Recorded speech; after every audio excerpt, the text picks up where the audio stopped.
नमस्कार। आज बात करते हैं राहु ग्रह की। राहु ग्रह यदि लगन कुंडली में बैठे सूर्य के ऊपर से गोचर करे, तो क्या फल प्राप्त हो सकते हैं? आपके जो लगन कुंडली में सूर्य बैठा है, राहु अब ट्रांज़िट करे उसके ऊपर से, तो उसके क्या रिज़ल्ट हो सकते हैं, वो हम समझेंगे। देखिए, राहु ना एक वक्री ग्रह है और सूर्य हमेशा मार्गी, यानी हमेशा सीधा चलने वाला। अब जब भी हम ज्योतिष किताबों का अध्ययन करते हैं ना, तो राहु को बुरा ग्रह ही माना जाता है और इसके प्रभाव भी हम बुरे ही लेके चलते हैं, वैसे ही लेके चलते हैं। देखिए, सूर्य जन्म कुंडली में जीव की आत्मा को दर्शाता है, ठीक है ना? और जो राहु है, वो कामनाओं का, इच्छाओं का ग्रह बन जाता है। तो जब सूर्य राहु मिलते हैं, तो क्या होता है कि व्यक्ति गहराई पर, इंट्रोवर्ट, समझिए, अपनी कामनाओं में बदलाव देखता है। उसको वो देखता है कि जो वो उद्देश्य लेकर, जो टारगेट लेकर चल रहा था, अब उसमें बदलाव आ रहे हैं और जिसकी वजह से उसको तो अपने इंटरनल अंदर से उथल-पुथल लगती है। अब आंतरिक रूप से ये उथल-पुथल कमजोरी भी दे सकती है। हालाँकि जब राहु सूर्य के ऊपर से गोचर शुरू करता है ना, तो शुरुआत में ही ऐसा लगता है, जो उथल-पुथल होना, शारीरिक कष्ट होना, ठीक है? क्योंकि धीरे-धीरे जो आत्मा है ना, वो इच्छाओं के साथ एक तरह से कोलैबोरेशन करना सीख जाती है, आपस में मिलन होने लगता है और जो हलचल का स्तर था, बहुत तेज़ हलचल हो रही थी, वो एक तरह से धीमी हो जाती है। अगर दोनों ग्रह शुभ अवस्था में है कुंडली में, तो क्या होगा? तो क्या होगा कि जातक अपनी ही खोज में निकल जाएगा। क्योंकि ये युति अपने आप से प्रश्न करना सिखाती है। ठीक है? सूरज की रोशनी जब तक सामने जा रही थी, हर तरफ फैल रही थी, तब तक तो कोई दिक्कत नहीं थी सूरज को, आत्मा को, आराम से चल रहे हैं, कोई प्रश्न जन्म ही नहीं ले सकता। अब क्या हुआ कि रोशनी को समेट दिया, एक लिमिट में डाल दिया। तब जाकर आत्मा को एहसास होगा कि मेरी शक्तियाँ क्या है? मेरी दूरी कहाँ तक है? और ऐसे में शुरू होती है खुद की तलाश। जो व्यक्ति तलाशना शुरू कर देते हैं अपने आप को, नए हुनर सीखना शुरू कर देते हैं इस गोचर में, ऐसा देखा जाता है, उनको काफ़ी ज़्यादा तरक्की मिलती है आगे जाकर। और कुछ लोग हैं जो इस कश्मकश में रह जाएँगे, उन्हें जगह-जगह अड़चनें मिलने लगेंगी, लेकिन अंदर से गड़बड़ तो होगी। अब सूर्य जो है वो सरकार है, ठीक है? और राहु जो है वो एक टेढ़ा, वक्री ग्रह। और सरकार क्या करती है टेढ़े लोगों के साथ, कि टेढ़े लोगों को ना जेल में डाल देती है या टेढ़े लोगों को अपना दोस्त बना लेती है अपने टेढ़े काम निकलवाने के लिए, ठीक है ना? अपने खुद के काम कराने के लिए।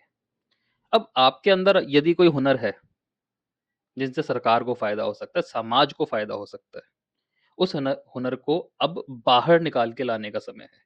क्योंकि समाज अब उसे देखेगा, उस जुगाड़ को आपके देखेगा और वो काम का हुआ, तो आपको बड़ा पद मिल सकता है, बड़ी तरक्की मिल सकती है। ठीक है ना? तो सूर्य राहु के गोचर में एक बड़ा पद मिलने के भी आसार बन जाते हैं। अब यदि कोई व्यक्ति है जिसकी एज ज़्यादा हो गई, जहाँ नए प्रयोग की जगह नहीं बची, नए रास्तों के लिए जगह नहीं बची, तो उनकी प्राण शक्ति में कमी आ सकती है। ठीक है ना? उनको थोड़ी-सी हेल्थ इश्यूज़ देखने को मिल सकते हैं। सबसे बड़ी दिक्कत क्या आती है लोगों को, कि सूर्य जो नेम फेम को दिखाता है, मान-सम्मान को दिखाता है, वहाँ जब भी बदलाव आते हैं ना, वो उन्हें पसंद नहीं होते।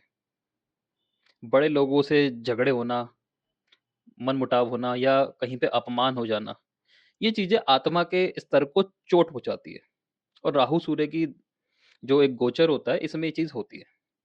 हालाँकि ये चोट आपको आगे लेकर जाने के लिए भी हो सकती है। अब आपके ऊपर है कि इस स्थिति को कैसे हैंडल किया जाए। आपको मैं एक स्टोरी बताता हूँ, जब अमृत पीना था राहु को, तो सूर्य ने ही बराबर में बैठने की जगह दी थी। या ऐसा समझ लीजिए कि राहु ही था जो सूर्य के बराबर में बैठने की हिम्मत कर सकता था और राहु को वहाँ बैठने की जो जगह थी ना, वो शिव जी ने बताई थी कि आप जाना और सूर्य के बराबर में बैठ जाना। यानी जो शिव के वचन हैं, शिव कौन हुआ? काल, ठीक है? तो समय को समझने की ज़रूरत है। काल के वचन को याद रखा राहु ने और सूर्य के बराबर में जाकर बैठ गया, जहाँ से वो अमृत पी लिया उसने।